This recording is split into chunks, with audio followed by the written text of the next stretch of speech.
Monsieur Carole. Oui, merci. Alors évidemment, ce dossier, en tant que tel, ne pose pas de difficulté.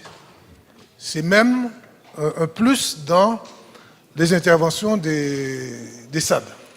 Bien. Néanmoins, je crois de ma responsabilité en tant qu'élu d'attirer l'attention sur les désordres et les dérives qu'entraîne le non-paiement ou les paiements tardifs des SAD. Alors quand nous le disons, nous n'inventons rien. Il y a quelques mois, ces structures sont venues ici, à la CTM, manifester et dire dans quelles difficultés ils étaient à cause des problèmes de paiement. Quand je dis cela, pour être clair, je ne mets pas en cause la conseillère exécutive, ce n'est pas ça. C'est au niveau des paiements. Alors, il y a une DGA qui s'occupe des finances.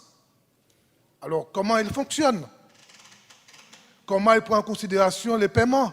Qui décide de quoi? Est-ce que la volonté des élus est respectée?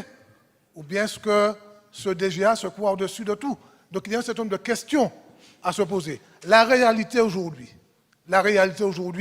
c'est que nous sommes dans une situation où ces SAD ne peuvent plus travailler correctement et que cela a des incidences sur des personnes fragiles, des personnes âgées, évidemment sur les familles, les enfants qui ont en charge ces personnes aussi.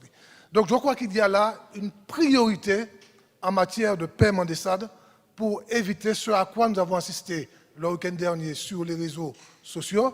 Bon, j'en ai été informé, j'ai appelé les services de la CTM, et parce que c'est ma responsabilité aussi, c'est mon devoir, mais je pense qu'il y a là quelque chose à prendre en considération et que ça ne se reproduise plus.